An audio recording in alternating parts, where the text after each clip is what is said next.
Bonsoir, bonsoir, bonjour, c'est Congo News 24. Bande Konanga, comme toujours avant de commencer notre émission, nous disons merci à Dieu. Nous disons merci à nos chers abonnés et téléspectateurs qui nous suivent partout dans le monde et en RDC. Bande Konanga, soyez les bienvenus. À la une chez téléspectateurs, émission ya lelo bandeko tout ça vraiment na ba point belé toko banda avec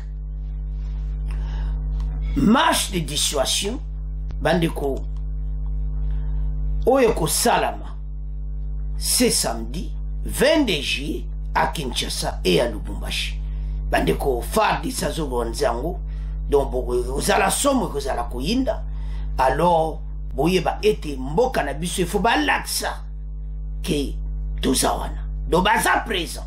Na nyonso zole kanamboka. Alors, pour la sécurité, makambo pelo tozoyoka. Alors, fa tese na kati ya terre. Alors, toza la connecté na point. Et puis, on va parler bandeko don de l'Union européenne. De 20 millions d'euros au fa tese bandeko. Pour la situation est. Pour la brigade, oyo, baza ko entraîner bango ba belge. Alors, tokoloba yango parce que bako pesa mbongo après simakuna bango lisusu ma Rwanda lisusu alors tokoloba yango bandeko nanga toza la connecter pe toko développer en émission na biso. Deuxième point chez téléspectateurs, suivez bandeko réaction des avocats des gardes du corps et à chauffeur à Chirubé Okindi à la cour de cassation boko yoka ba avocat na ye bango pe balobia bazana posa il faut parce que ma client alors ezako yinda déjà entre l'avocat na procureur général à la cour de cassation tous à la connecter peut-être développer en émission la biso. Troisième point chez téléspectateurs bandeko le président de la République en Russie et en Ukraine bon comprendre les diplomates azo kende siko match na niveau mususu akosolola na les pays agressés akosolola na les pays agresseurs parce que yazo kendi na sommet ya Afrique Russie mais à côté le mana Ukraine donc nouvelle ko ilelo na Afrique intelligence alors bandeko Kagame kalate tozana yo kaka na pona bandeko toko banda d'abord avec Moïse Katumbi Nicolas Kazadi si les enquêtes ya okende oye bimi bandeko boko yoka oyo Moïse Katumbi alobi sur réaction ya Nicolas Kazadi na ministre Patrick Mouyaya. Alors bandeko toza la connecter na émission na biso pour ba poivre mes ebele. Chers téléspectateurs, émission na biso bandi comme d'habitude yebsa baningete erango ekoki poto banda kosolo la masolo ya mboka bande kotoko banda sur oyo ya ce samedi oyo marche de dissuasion yaba fardis pourquoi bazo organiser marche wana pona ko laksa soutien na bango na mboka pe ko soutien na bango na chef de l'état soutien na bango na gouvernement soutien na bango na ko protéger intégrité territoriale malgré otozo yo ka Kinshasa malgré otoyoka partout bango balobi eto telemi biso na nzela o wow andeko marche wana bango tout ça va à 3h du matin et puis ba okanga ma parti à 8h30 puis ba laksa ba itinéraire nyonso bazoleka nango marche wana et comme motiver population et comme motiver banguna nyonso a Congo parce que ezolaksa comment bazo laksa ke tozawana bandeko fidélité na bango pa mokonza mboka soutien na bango pona pays pona nyonso ezoleka oh ce qui se passe na o bazo crier ba attentat na kata mboka na o baza koboma bato ezosala kitoko te bamo ba kosala Kinshasa et à Lubumbashi. Pourquoi à Kinshasa et à Lubumbashi? À Kinshasa boyebi we salame a Chirubé Okindi boyebi oyo ndenge nini makambo ebele ezoleka na Kinshasa bango bakotambola pona kolaksa ke tozali malgré police aza mais biso pe tozali kobatela mboka capitale la biso na deuxième capitale Lubumbashi à Lubumbashi bandeko okatanga meurtre salamaki colonel Kabulo o azali pe famille ministre sport Kabulo bon comprendre même famille a été assassiné dans Lubumbashi et Zapena Mobulu Kabulo, le colonel Kabulo azaki assassiné na ba condition moko malamuti toza ko informer population et puis ba ko boake na trou moko boy ba olokota kona yi pourquoi Lubumbashi pourquoi Kinshasa donc vous comprendre yango zo mona makambu bandeko o pour le moment na yebite opposition il faut un peu oyo bazoloba eza ko crier babiloko ebeli mais bozala sera situation to parcourir pour le moment mboka eza na direction à bien mais boyebi kaka EDC balinga ke décoller te na moment linge décoller avec élection moko présidentielle oya kitoko nanto vivate avec l'expertise de Kadimo talo bazo crier nyonso nini ezala te tozala autour de la table FARDC le bitoko tambola malgré bozo sala ba assassinat na bino malgré bozo sala mabe na mboka biso tozo tambola alors totanga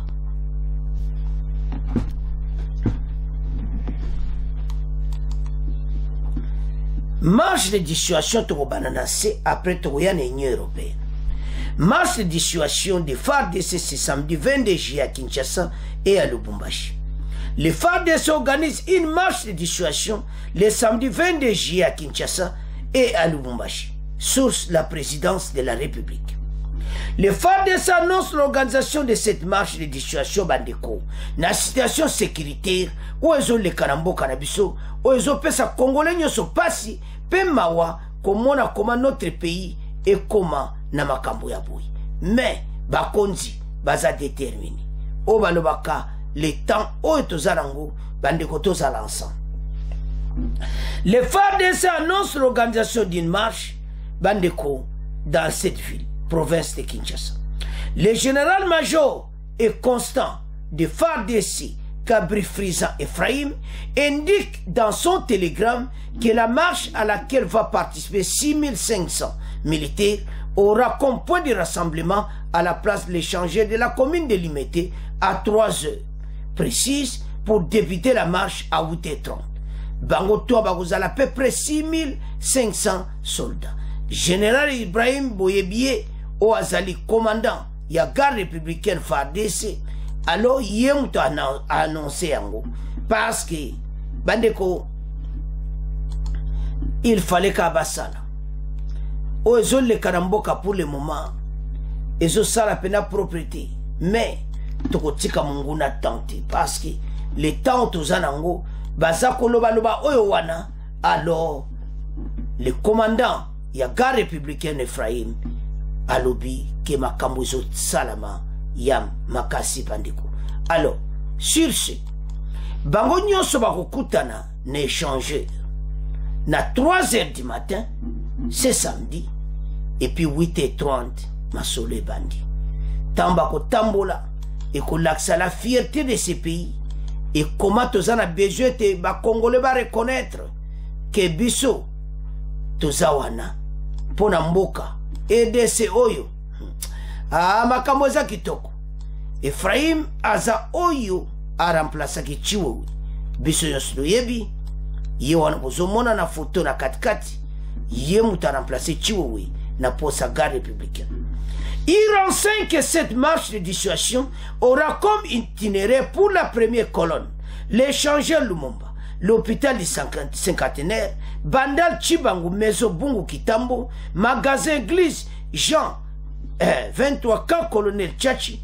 La deuxième colonne prendra la direction de l'échangeur boulevard Lumumba, Kankokulu, Mandela boulevard du Tranger Kitambo, magasin IBDP, quand colonel Tchachi ezaya koyinda esi eyindi le général alobi Ephraim alobi boy bakokuta na 3h déjà boyebi que c'est samedi kozala koyinda 3h du matin 8h30 marche et bandaki de bandon babandi yango bakaboli yango na deux directions musuba za côté à commune limité musuba ko banda de l'autre côté qui tam donc au mona ki oyo tout zo l'axe soutien na mboka malgré ce qui se passe ba congolais tous à la calme l'émission beaucoup yo kama kabobele il y a des discussions sur les cas entre ensemble pour le changement na au gouvernement bozoka ba réaction il y a côté à Katumbi zo ça la propriété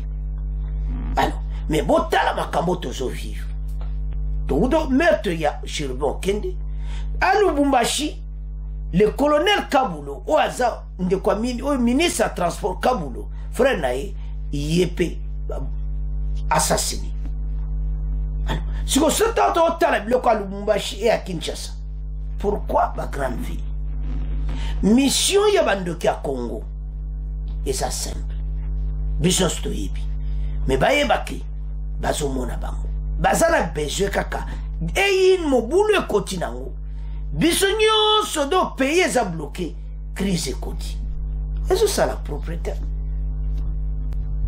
en tout ça tozokende na pays makambo tokende nango jusqu'au et puis basango baza le premier ya koya koloba dialogue tout bandeko ezopesa mao alors que biloko wana ndeko sala mate busobo kena RD Congo basango télévision chaîne na biso musuboko yoka ba débat ya kosakana te à Kinshasa sina o ezoleka na mboka na biso alors bandeko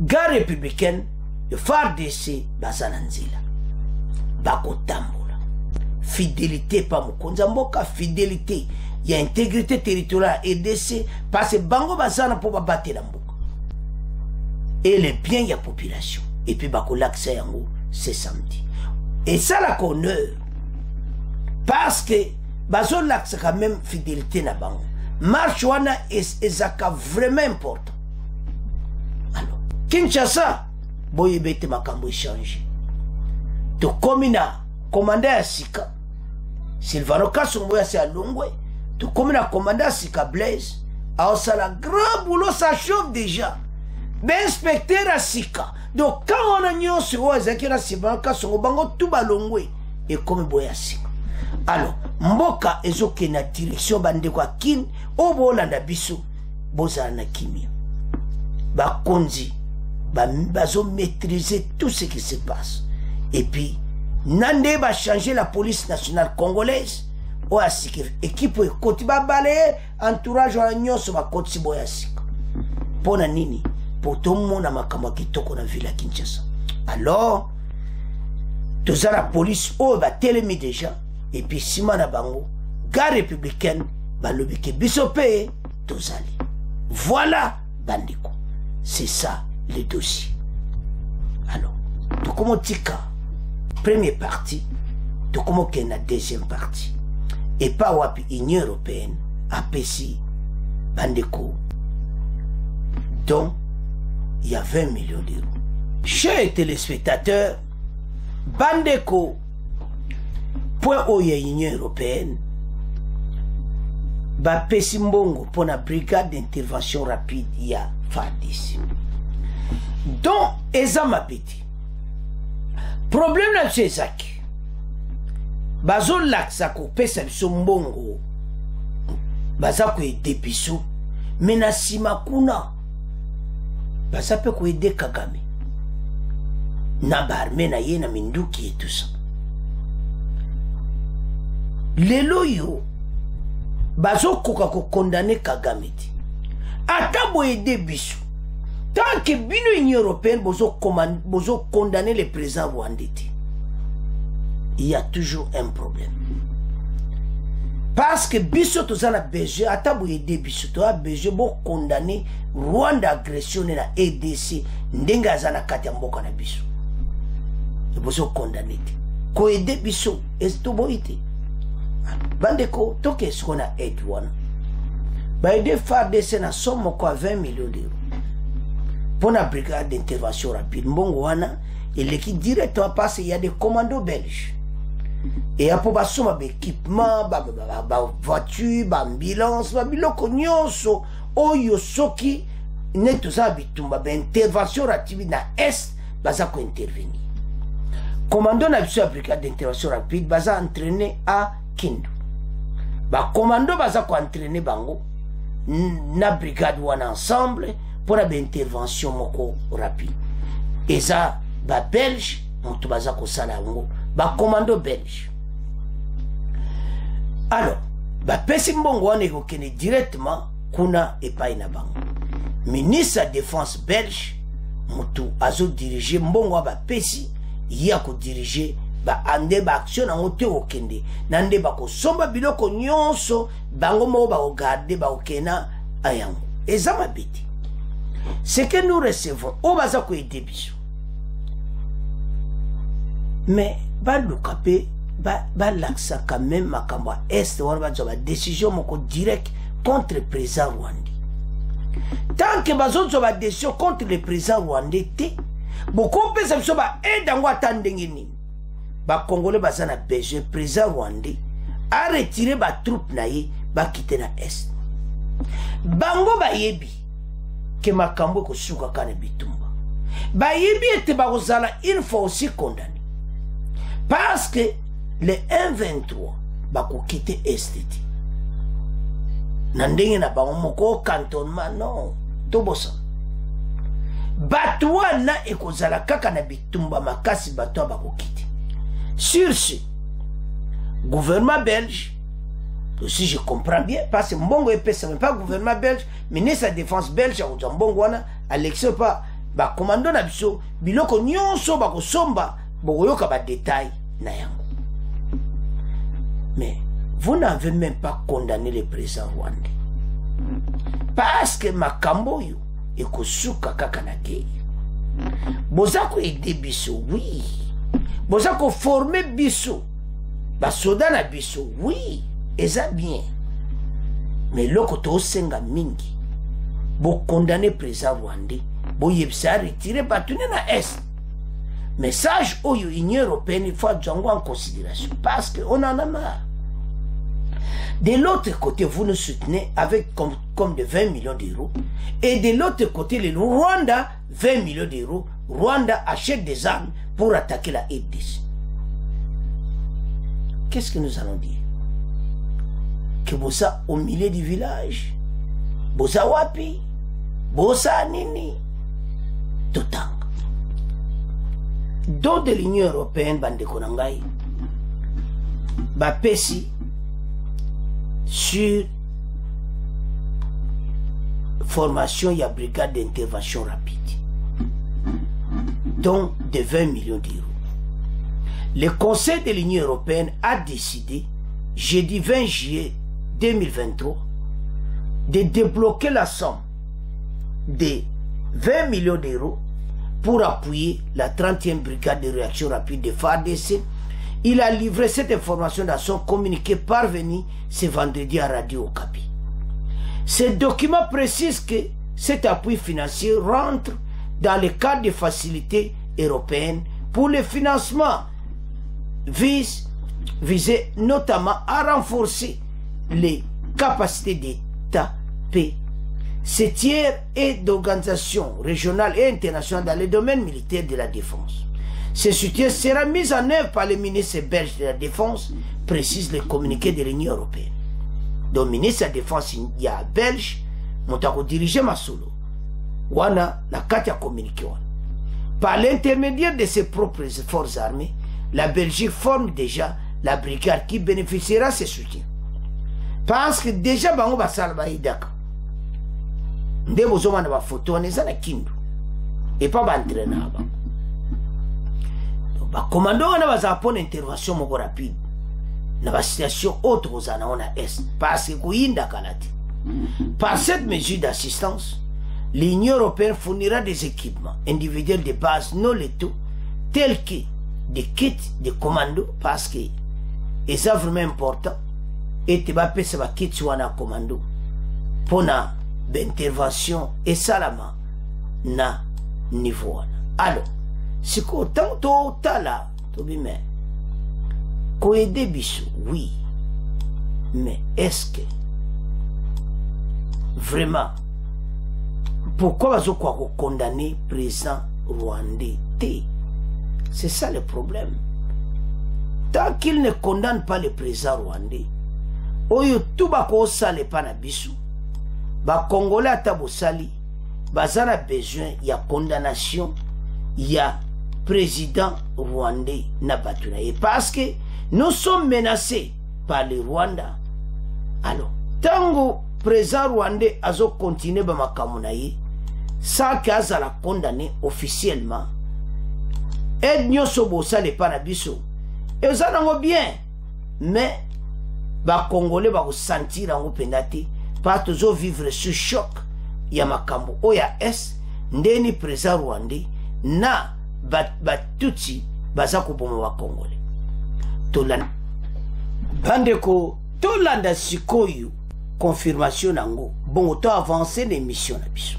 La suite du journal sur Radio Okapi, sachez que le Conseil de l'Union européenne a décidé de débloquer 20 millions d'euros pour appuyer la 31e brigade de réaction rapide des FARDC. La nouvelle est contenue dans un communiqué rendu public hier, jeudi. Objectif visé, renforcer les capacités des États tiers et d'organisations régionales et internationales dans le domaine militaire et de la défense. Ce soutien de l'Union européenne sera mis en œuvre par le ministère belge de la Défense. Rappelons que la Belgique forme déjà la brigade qui bénéficiera de ce soutien. Jacques-Yves Moliba. Par cette mesure d'assistance, l'Union européenne fournira des équipements individuels de base non létaux tels que des kits de commando, des trousses de premiers secours et des vêtements, ainsi que des équipements collectifs tels que des kits anti-engins explosifs improvisés, des véhicules et des radios. Par ailleurs, comme pour tout soutien au titre de la Facilité européenne pour la paix, cette mesure d'assistance prévoit un ensemble de contrôles, de garanties et de mesures de suivi destinées notamment à garantir l'utilisation adéquate des équipements par la brigade et le respect des droits de l'homme et du droit humanitaire international. Enfin, la mesure d'assistance soutiendra également la réhabilitation du siège de la brigade. Comme vous le savez, la 31e brigade de réaction rapide est active dans l'est de la République démocratique du Congo et le soutien de l'UE renforcera les capacités et la résilience des FARDC dans une région marquée par la présence de plus d'une centaine de groupes armés. Notons que la Facilité européenne pour la paix a été créée en mars 2021 pour financer toutes les actions de la politique étrangère et de sécurité commune dans le domaine militaire et de la défense dans le but de prévenir les conflits, de préserver la paix et de renforcer la sécurité et la stabilité internationale. Chers téléspectateurs, tolandi biso nyonso bapesi mbongo na bango. Mendeka toloba ki bazo supporter biso kote kwa bazo supporter Rwanda, mais bazo koka ko condamner le président rwandais. Na oyo nyonso azo sala na mboka na biso so bazo condamner ti zo sala pasi. Mais l'autre ntolobezani. Les mêmes Union européenne, jusqu'à ce que Kofunda Bitakwira na justice, porter plainte contre Bitakwira na ndenga lubaki que Batutsi baza ba criminel. Mais baza ba criminel bazo bomanambo kanabiso. Qu'en était-il exactement de vos infections? Oui, d'abord, j'ai été bien reçu par l'inspecteur qui m'a entendu, qui m'a auditionné. Ensuite, j'ai été reçu par le procureur général. Il s'agissait de mon émission. Et j'ai fait à la télévision Bossolo Napoliti avec Mouton Israël. Et j'ai dit à l'inspecteur, je ne saurais répondre aux différentes questions que vous allez me poser si vous n'avez pas encore lu le livre Holocauste au Congo de Charles Onana. Parce que je n'ai fait que commenter ce qui est écrit dans le livre Holocauste au Congo de Charles Onana. Quand vous aurez lu ce livre, nous aurons la même compréhension. auront la même compréhension. Sinon, dans le cas contraire, on risque de parler entre quelqu'un qui a des yeux et un borgne. Et j'ai été compris. Alors il est question de leur donner peut-être 1 ou 2 semaines qui terminent de lire ce livre. Et je n'ai fait que paraphraser Charles Onana le long de toute mon émission. C'est un chercheur, c'est un grand écrivain. Il n'est même pas congolais, c'est un franco-camerounais. Alors en ce moment-là, ils comprendront effectivement ma mission de pouvoir informer et éclairer la lanterne de l'opinion congolaise et de l'opinion internationale sur la tragédie que le Rwanda de Kagame commet d'ici 20 ans ou même plus en République démocratique. Et le dommage, c'est lequel? Le dommage est que nous risquons de revenir dans la période de la colonisation sans le savoir. Le dommage, c'est lequel? Le dommage est que nous risquons de revenir dans la période de la colonisation sans le savoir. Et quand on voit un ambassadeur de surcroît qui n'a comme le ministre des Affaires étrangères comme accréditaire commencer à donner des injonctions aux membres du gouvernement, ça c'est un danger public. Et aussi, il ne faut pas ignorer que le malheur qui frappe la République démocratique du Congo, dans le livre de Charles Onana, l'Union européenne est complice. Charles Onana écrit que le projet de l'Empire et le dommage... Bandeko tolandi biso nyonso eza somo Bitakwira ayebisi procureur kaka atanga livre yo Holocauste bongo après bakosolola parce livre Holocauste le nyonso tuti baobome pa na biso alors be européen bazongisa era coloniale koya kopesa benjonction nde bafundi ye boye ya bangite alobi que tu risques de zonga na bakama colonisation mais ekosala te. Félicitations Bitakwira, avançons. Bitakwira pe ake kuna na ku et pas ba bengisa ki bandeko alobi penete ba misaku livre yo Holocauste alobi na kura bangite alo bandeko courage Bitakwira ba congolais ba féliciter les mêmes Union européenne leur perception 20 millions d'euros pour la faire de ces ans ba bête. Mais tant bon peut se faire présent Rwandais bozo salé le côté. Voilà dossier autozanam. Yango ba congolais totelema. Makamba boye laksa biso to za mayele. Maki ba pesa mbona na bango. Mais bazo soutenir pe Rwanda. Pour ba comme juste à siké ko porter plainte contre Bitakwira ndinga le pona ba criminel tutsi. Et ça m'a en tout cas, et là ça clairement que bateau yo agenda mo caché sur ma président Rwandais. Mais to fungola misto tike la bango tante. Alors, chers téléspectateurs, c'est à ce point que premier point, tokomo kende sikoyo na point d'abisso ou na deuxième partie, premier point. Bande koto kobi na point d'abisso ou yindi na cour de cassation. Les avocats, il y a garde-corps, il y a Chéribien Kende, et na un chauffeur, moto za kopela. Balobi bango faut pas sola na bango. Cour de cassation ali boko sola na bango te parce ya tentative ya kokimisa me bango. Bon kuta na bango te bango alobi eza violation. Ba pesi ba loi ba si ba attaque ba juriste ba pesi onyoso wana. Mais procureur à cour de cassation azala qui ferme. Bango ba pesi roi plein d'avoir en tout cas ba sépélité na nde makambo zoken.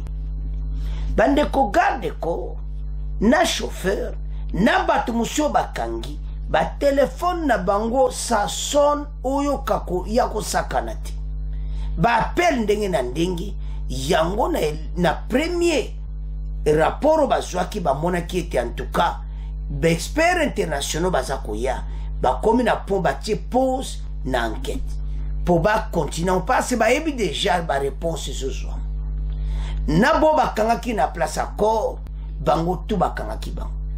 Alors bande ko sozo tala dossier oyo ba avocat oyo en tout cas tala ba yeba ete justice na biso bazo sala grand boulot. Mais ba avocat oyo na ndenge baza ko déranger makambo eza ko simba penati. Ya otozo sabandeko. Ete processus oyo nde ba nango bien. Procureur ba bomba batu wana ba avocat ba lobby bandeko tokotanga ba nakambo ba lobby. Avançons. Suivez, avocat de garde du corps et le chauffeur de Chérubin Okende à la cour. Dans une correspondance adressée au procureur près de la cour de cassation, les avocats Timothée et Gilles Bongombe en charge de la défense du commissaire Nico Kabunda Tambi et Papingaka, respectivement garde du corps et chauffeur du député national Chérubin Okende, ont déploré la violation des droits de défense de leurs clients. Ces derniers sont détenus dans le cadre des enquêtes lancées après le meurtre de l'ex-ministre, le 13 juillet 2023 à Kinshasa. Depuis ce vendredi 14 juillet, selon ses avocats, aucun membre du collectif n'a été autorisé à s'entretenir avec leurs clients. Toutes les demandes faites par les avocats ont été systématiquement rejetées par la commission mise en place de l'instruction préparatoire au commissariat provincial de la police nationale de Kinshasa. Maître Timothée Mukengi et Gilles Bongombe, mon avocat, Gilles Bongombe, au Atelemi, disent s'en remettre au maître du procureur près de la cour de cassation d'une bonne administration de la justice pour instruire les membres de la commission afin de leur permettre d'entrer en contact avec leurs clients et les assister en vertu de l'article 19, alinéa 4 de la Constitution de la République démocratique du Congo du 18 février 2006, tel que modifié ce jour. Celle-ci stipule: toute personne a le droit de se défendre elle-même ou de se faire assister de son choix, et tous les niveaux de la procédure pénale, y compris l'enquête policière et l'instruction préjuridictionnelle. Considéré comme premier suspect, le commissaire Nico Kabunda Tambi Oaza garde de corps et Papingaka Oaza chauffeur sont en détenus depuis jeudi 13 juillet de la découverte du corps sans vie du député. Bandeko, ezama kambwa ko sakanati. Bango baza garde de corps na chauffeur, bazo lukaba kutana ba avocat, mais bazo permettre bangote. Pourquoi? Parce que ozo le cas pour le moment clair et sati. Bamusu bazo lo bakebanga bakimisa bango. Bamusu bazo lo malobezo bimandenge na ndenge. Bo bakondima bino wapi. L'heure est grave.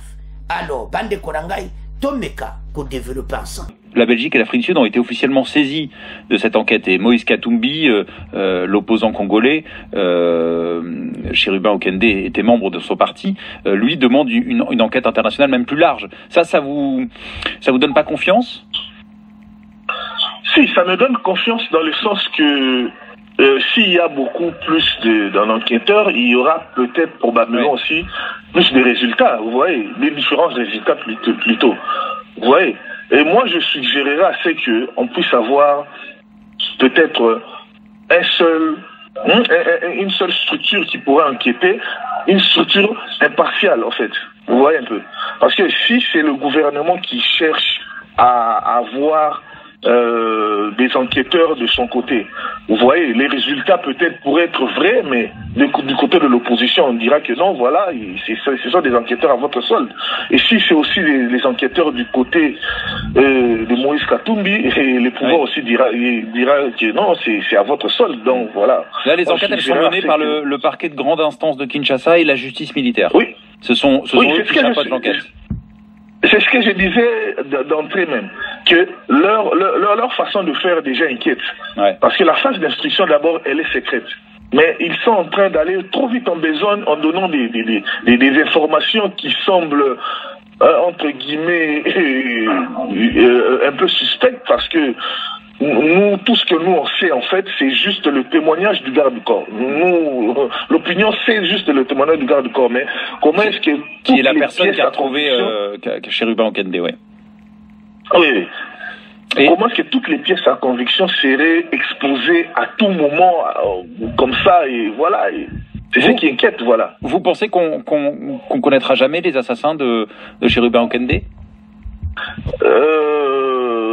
Bon, pour l'instant, je pense qu'on connaîtra peut-être les auteurs directs, mais les auteurs intellectuels, je ne pense pas qu'on les connaîtra à cette allure. Chers téléspectateurs, Bazana a raison. Parce que le Bazo Banga qui garde Koro Bazala en contact na bavoka. Bavoka oyo na biso ba koma na bango corrompi bili. Gilles Bongombe bino nyonso tozo voyez ba ozano avocat mais pourquoi bazo permettre binoti? Situation est tellement grave. Ba preuve bamba zanango ba lingite bino bokuta na bango mais ceux qui ba enquêter nyonso parce ba ko leka kame ba ko samba. Tango ba enquêteur international ba ko ya. Et le bazo boya bato ba kota en contact na bango, c'est parce que ba ko bouleverser makambo bili. Jisite so bazaki prudent na likambo bakangi chauffeur wana na gariko Nico na mpaka chauffeur na Nico o azagarde ko bango mibale. Makambo ezolekana ba téléphone na bango ba congolais bisongana yo to yibiti. Mais balobi sa crible do makambo do zo kapito do somo. Alors na ndenge ba message ezebele na ba téléphone wana. Na onyo sezolekana ba téléphone na bango.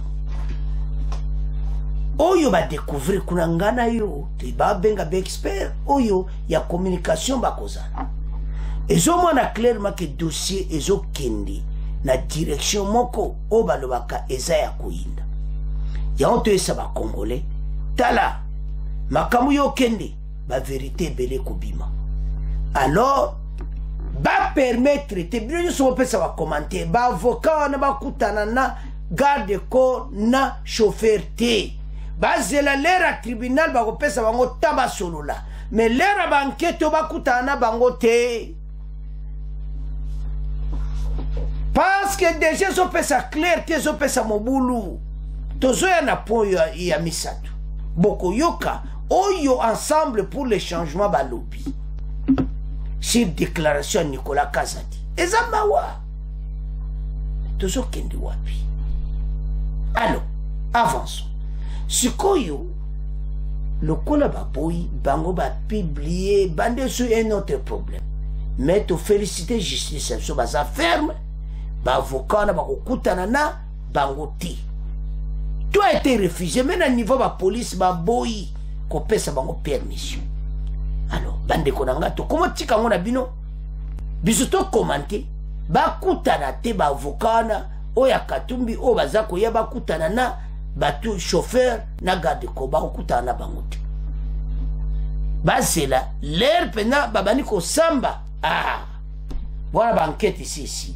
Alors bande ko nangai voilà tukumotika ngona bino tukumoke na troisième point oyindi bande ko to kobina point na biso troisième point awa eza to bandana na dossier ya Katumbi Oyo basalaki conférence de presse c'était hier.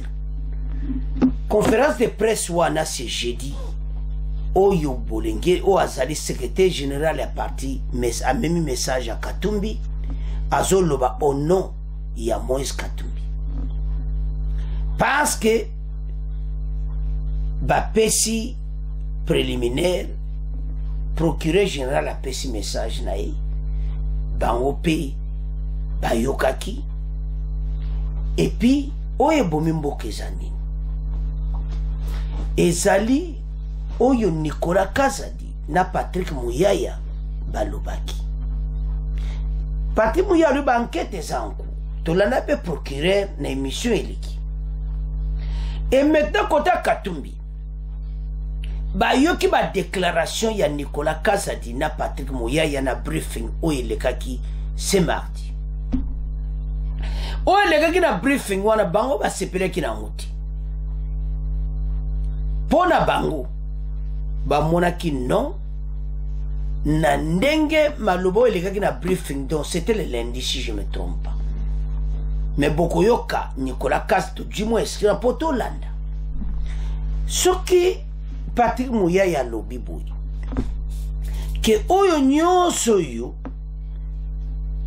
ezosalama bakao ezosalama eza po badéranger élection ezala te badéranger jeu ya francophonie alobi mabe wapi pourquoi bata Katumbi bazosilika soki Nicolas Kazadi alobi ke boyeba ke pays na biso chaque fois soki nina kitoko eza koya événement moko efe bima Nicolas Kazadi nde mutu pene anyati bapoint oyo Moïse Katumbi asepeli nango te atindi bato ne baya koloba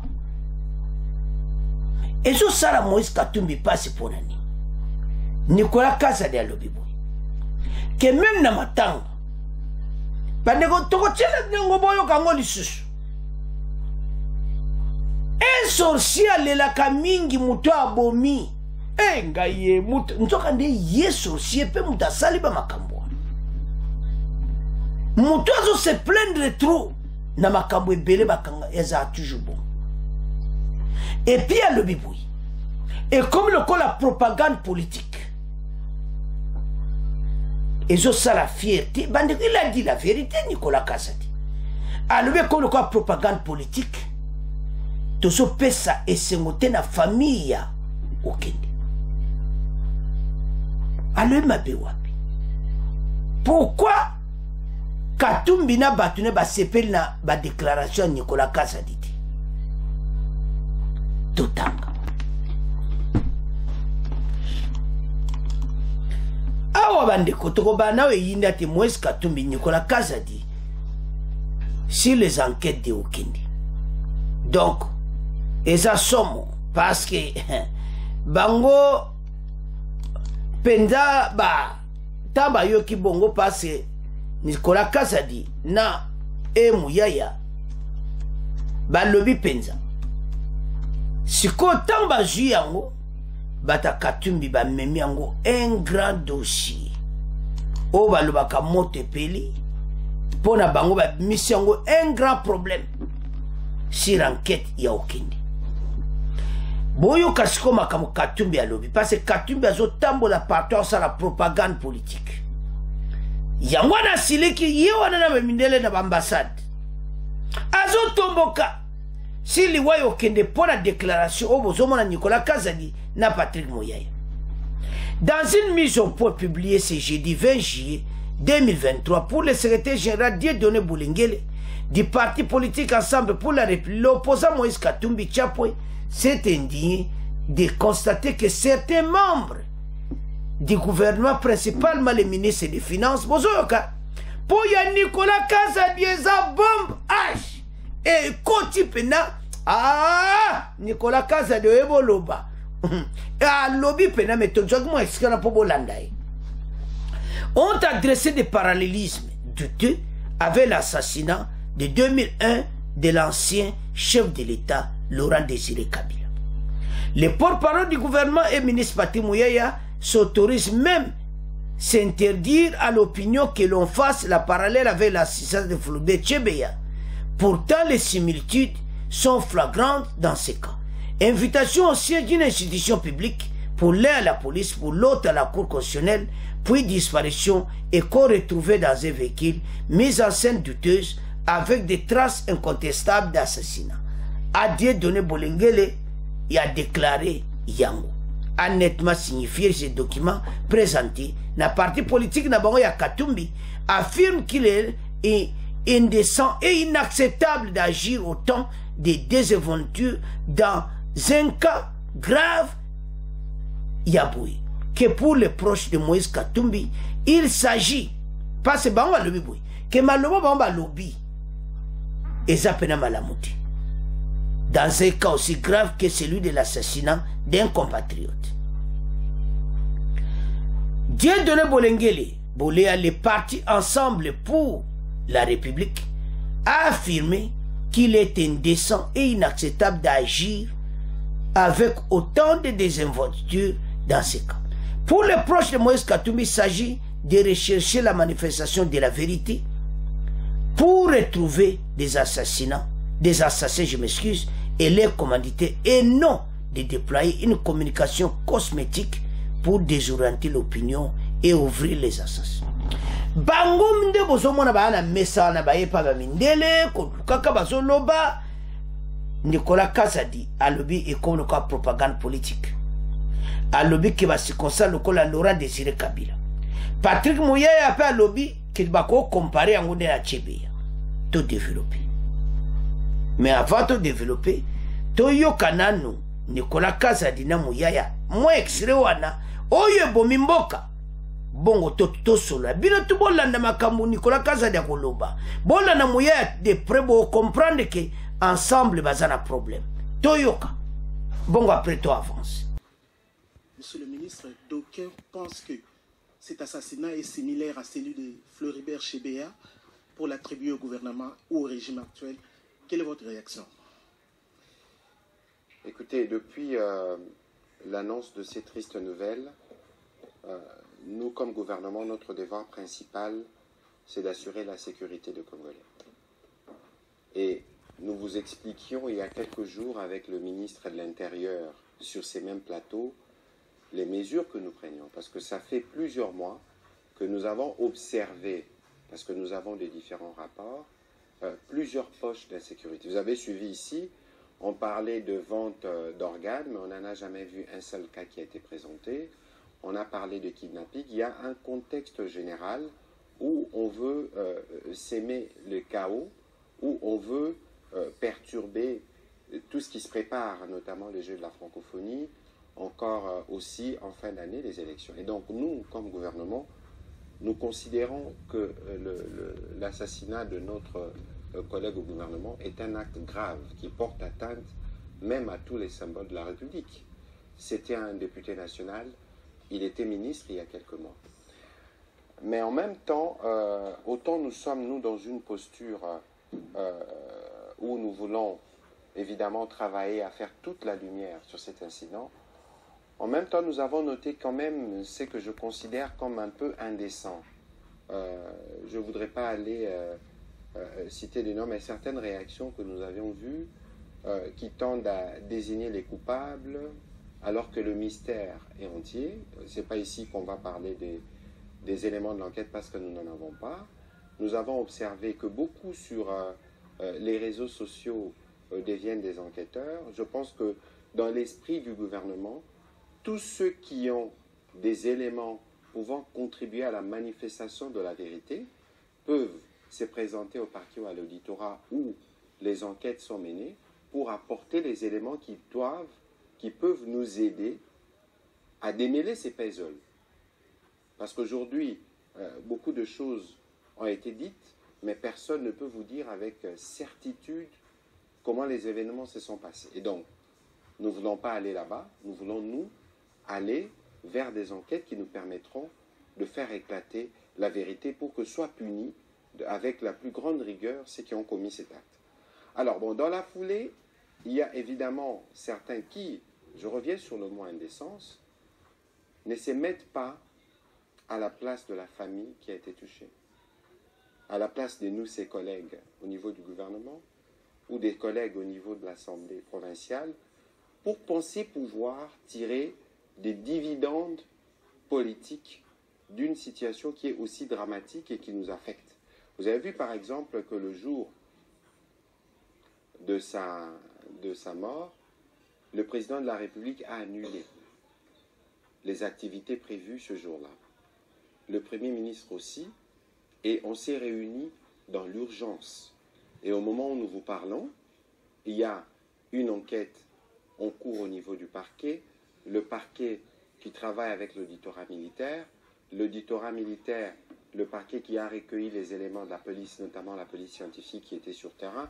Tous les services sont mobilisés. Ceux qui doivent nous appuyer, tels que le président de la République l'avait dit au dernier Conseil de ministres, ont été déjà saisis pour que rapidement nous puissions apporter des réponses. Et de ces points de vue, le parquet pourra faire de communication sur le contenu de l'enquête, tout au moins ce qui peut être communiqué. Et donc, ici, c'est d'inviter les uns les autres, justement, à éviter de vouloir faire la politique, la récupération politicienne, là où il ne faut pas. Alors, parce que vous avez évoqué la mort de tristes un triste souvenir, parce que je me souviens que c'était le 2 juin 2010, si ma mémoire est bonne, j'étais au gouvernement, à l'époque du Premier ministre Adolphe Muzito, et cette question, nous l'avons gérée avec le vice-premier ministre Loumanou, à l'époque de l'Intérieur. Vous ne pouvez pas faire de comparaison, si ce n'est la mort pour les deux. Floribert Chebeya a été invité dans les locaux de la police pour être entendu. Et nous connaissons la suite parce qu'il y a eu des enquêtes qui ont établi des responsabilités. Pour ce qui concerne notre regretté collègue, personne ne peut infirmer ou affirmer la thèse qui a été répandue. Il y a des gens qui ont dit, qui ont parlé, qui ont fait des annonces, il y a eu kidnapping, il y a eu cela, mais toutes ces choses nécessitent aujourd'hui d'être minutieusement traitées au niveau des parquets pour qu'on puisse nous apporter la lumière.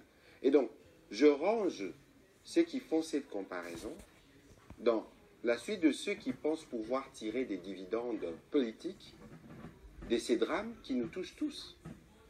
Et donc, je suis désolé, mais c'est aussi une forme d'indécence de vouloir très vite aller dans des conclusions, de vouloir coller des comparaisons, des situations qui sont totalement différentes, dans des contextes qui sont totalement différents, et des deux hommes qui avaient des profils totalement différents.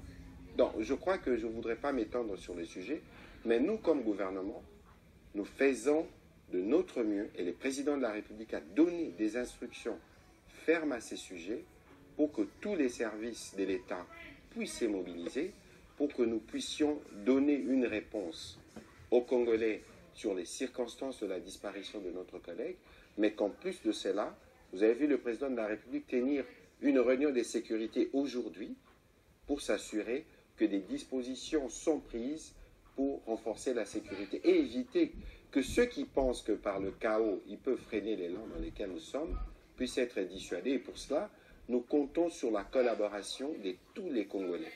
Si vous aviez vu quelque chose, si vous aviez entendu quelque chose, vous pouvez contacter le parquet, donner des éléments pour contribuer à amener la lumière. Cela va contribuer à la sécurité collective que nous sommes en train, sur laquelle nous sommes en train de travailler.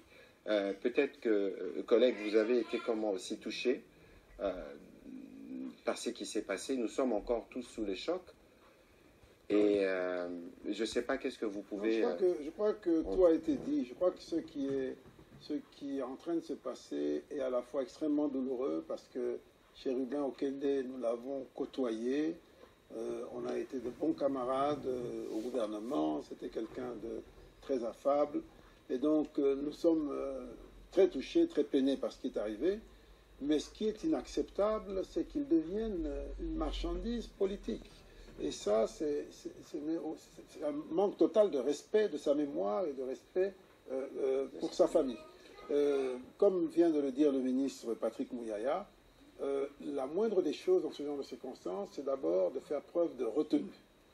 De retenue, c'est un temps de recueillement, un temps de deuil, et ce n'est pas de se lancer dans des accusations farfelues et politiciennes, qui d'ailleurs souvent essayent de cacher les véritables responsabilités. Vous savez, dans nos familles, parfois celui qui pleure le plus, quand on va gratter Yendendoki, tout ça, mais Yentozarole et la Mingi, c'est des choses qu'on connaît, mais bon, bref, je n'entre pas là-dedans. Je trouve simplement que c'est abject et ça n'honore pas notre pays. Ça n'honore pas notre pays. Ce qui est en train de se passer, comme l'a dit Patrick Mouyaya, c'est une tentative d'installer le chaos, c'est la stratégie du chaos. Cette stratégie du chaos, ce n'est pas un phénomène nouveau. Regardons dans notre histoire. Regardons depuis d'où nous venons. Regardons ce qui s'est passé en 2018. Pourquoi il y a eu cette divergence à Genève entre ceux qui voulaient le chaos, machine par machine à voter, et celui qui a dit, si on n'arrive pas à empêcher la machine à voter, on va aux élections. Eh bien, on les connaît. C'était la stratégie du chaos que nous n'avons pas voulu suivre, que notre leader n'a pas voulu suivre. Allons plus loin. 96-97. Conférence nationale, on s'approche des élections. On n'a jamais été aussi proche des élections pendant cette transition. Cette stratégie du chaos venue du Rwanda, nous savons ce que ça a donné. Ça nous a amené, ça nous a fait faire les 40 ans de désert alors qu'on était à 11 jours de la terre promise. Eh bien, allons plus loin. En 61, 30 juin, indépendance, mois de juillet, stratégie du chaos. C'est la même histoire. Sauf que les acteurs de cette stratégie du chaos se déplacent, ils se rapprochent de plus en plus de nous, mais c'est exactement la même stratégie. Et donc, c'est une occasion pour que les Congolais se réveillent et qu'ils disent, ça nous ne voulons plus, nous avons compris, nous ne sommes pas un jouet, nous ne sommes pas, nous, un laboratoire, nous sommes un pays de gens qui ont assez souffert de toutes ces ingérences, de toutes ces mains noires, externes avec des complicités internes, et ça nous avons dit, stop, c'est fini. Et allons plus loin. Une seule question, sans entrer dans la polémique, parce qu'il faut respecter l'instruction. Mais en tant qu'acteur politique, on peut quand même se poser la question. La première question qu'on doit se poser, en tant que Congolais, c'est à qui profiterait ce crime, puisqu'il s'agit bien d'un crime. Eh bien, rien qu'avec cette question, on a déjà une bonne partie de l'éclaircissement. Je n'irai pas plus loin, mais croyez-moi, c'est des situations qu'on a déjà connues dans cette histoire, dans l'histoire de ce pays. Laurent Désiré Kabila n'a pas été tué par l'opposition politique ni par Mobutu. Il a été tué par ses compagnons, par ceux qui ont cheminé avec lui, dans un but précis. Et donc, nous avons déjà connu ça. Aujourd'hui, nous sommes éveillés, nous sommes mûrs. Nous ne voulons pas ça pour notre pays. Nous voulons que notre pays progresse et qu'il sorte de cette parenthèse noire qui dure depuis 1997 et qu'il trouve sa liberté, qu'il se retrouve lui-même. C'est ça l'enjeu. C'est l'enjeu de cette élection. Raison pour laquelle beaucoup de gens ne la veulent pas. Parce que tous les signaux indiquent que cette élection sera l'une des meilleures en termes démocratiques, en termes de paix. Ce sera l'une des meilleures élections et ils le savent, mais ils n'en veulent pas. Donc levons-nous, soyons solides. Nous savons que nous prenons des risques. Nous savons qu'il n'est pas exclu que dans cette stratégie de chaos, on cherche à cibler d'autres personnes, peut-être dans des camps adverses, pour semer le désordre et opposer les Congolais, mais nous disons non. Nous ne voulons pas entrer dans ce jeu, nous gardons notre pays, nous n'avons que ce pays et nous y tenons. Bandeko tolandi biso nyonso Nicolas Kazadi na Patrick Muyaya. Yango nde mute bomi mboka. Siko balobi mabe. To bana Patrick Muyaya. Soko alobi ki to comparer à Tchibeya na Oite. Parce que ça, c'est comme ça, c'est différent. Osomona, ya Tchibeya akeleki na police. Mais ya nani bazana preuve te soko akota ki na cour constitutionnelle ou bieti. Mais ya Tchibeya tozana ba preuve ke balakisi na kosambisa ki azalaki na bureau ba police ba bengsa ki na John Numbi. Osomona, wana ya Tchibeya. Mais oyo ya Cherubin Okende ti lelo na bazana ba preuve te si seulement point d'interrogation soka azala qui vraiment na parking ya cour constitutionnel azozela garde ko preuve zati bo Patrick Muyaya le mabe katumbi zo tomboka pona nini pourquoi ba agitation ya boui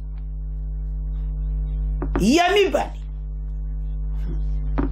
Nicolas Kazadi aiboloba bolanditi anyati ba point alobina ya Laurent Désiré Kabila na ba circonstance e salamaki bana basalaki mabe kaka ba proche na ye ka batu na ye moko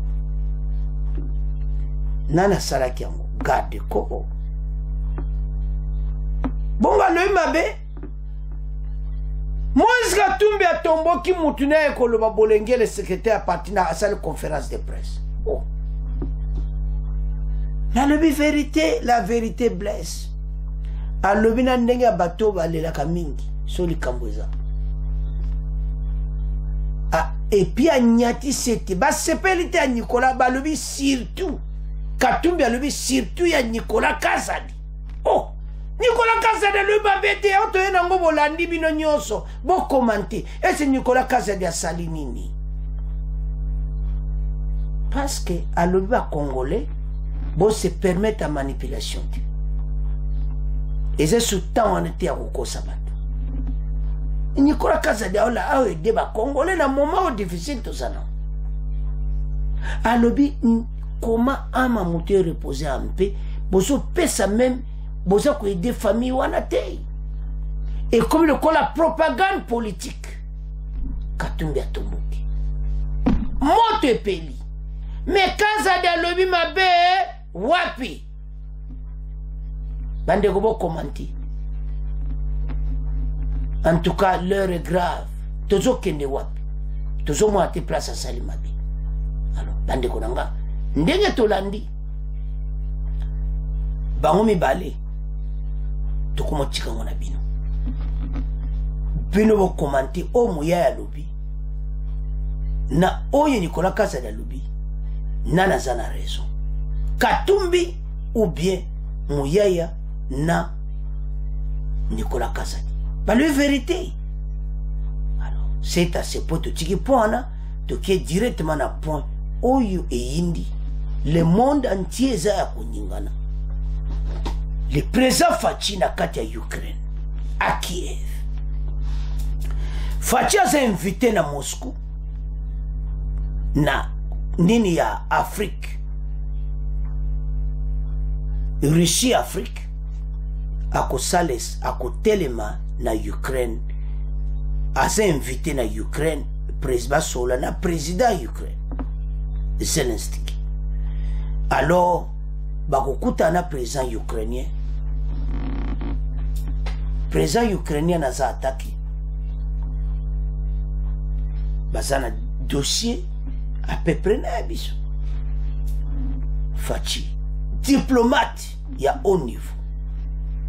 Monde des autres tremblés. Ba président africain, ba président européen, bazo qui n'est pas présent à Ukraine. Fachi na kati à Ukraine, oh, à Kiev.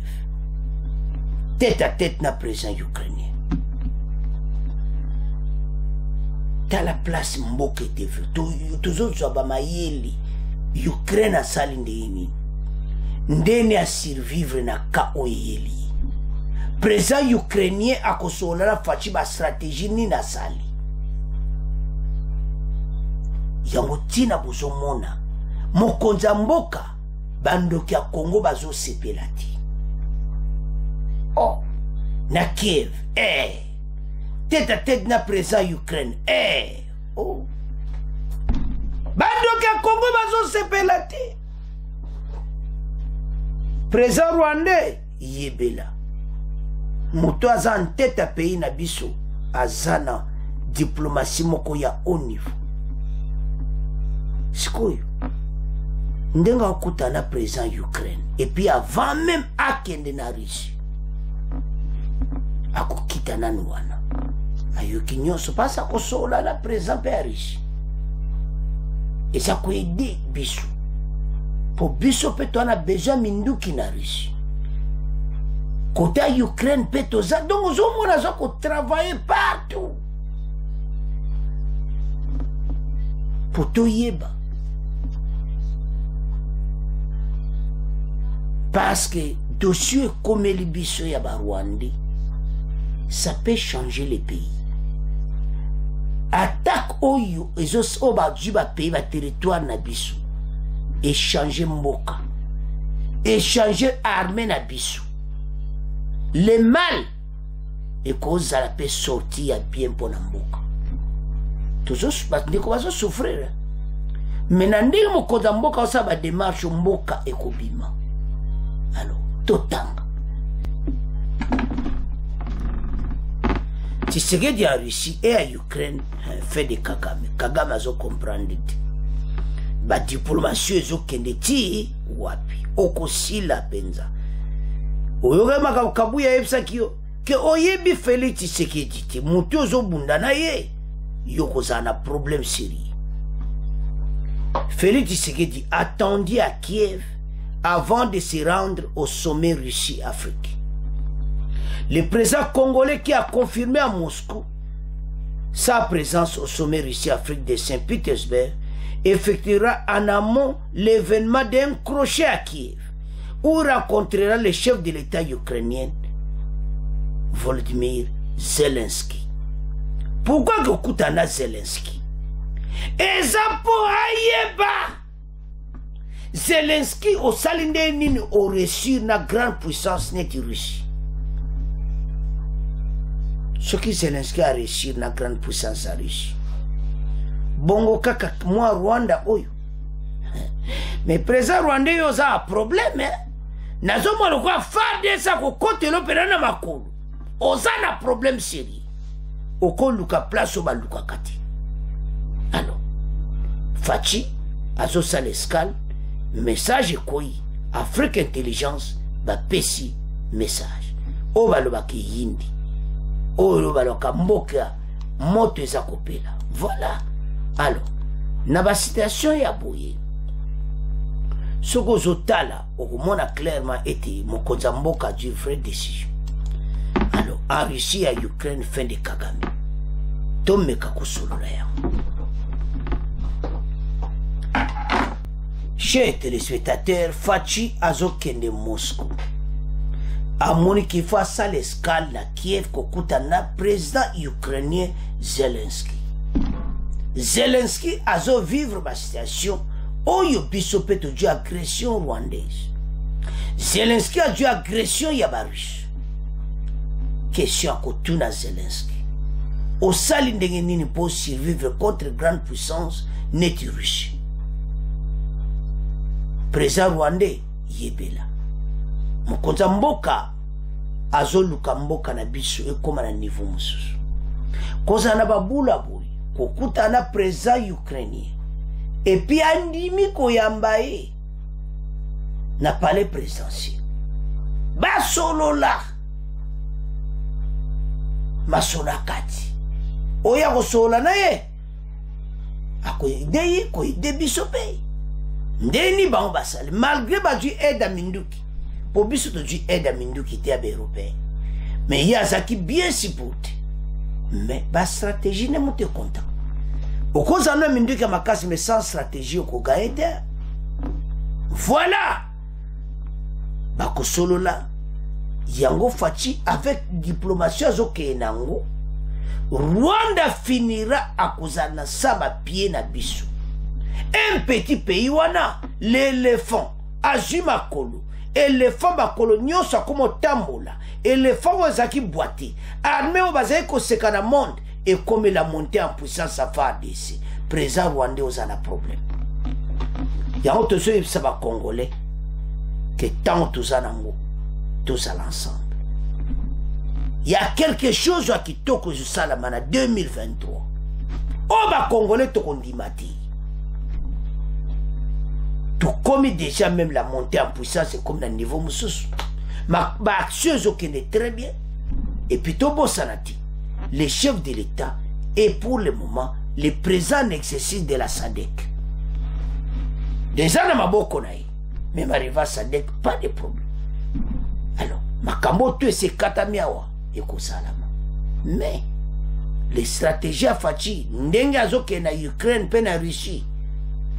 Il y a Rwanda beaucoup yebaya parce que mukonza mboka okene Russie Afrique mais fachazo kene kopona ba arme na ndenga mabete adzo penayo kabibundel jeleb sata satan 2 kiteleb sangona edis na o wane beta kaba kilométrage eya voilà ba arme yako sombama yako sakanati po somé wana eza toujours matata. Voilà ndenge makamo koleka na Moscou. Et puis avant comme à Moscou na Kievo oh. Bandeko nouvelle koyaki lelo Afrique Intelligence abimisi yango to komo tikango na bino o balwa ke se yindi bo continuer ko s'abonner massivement bo partager au revoir à la prochaine.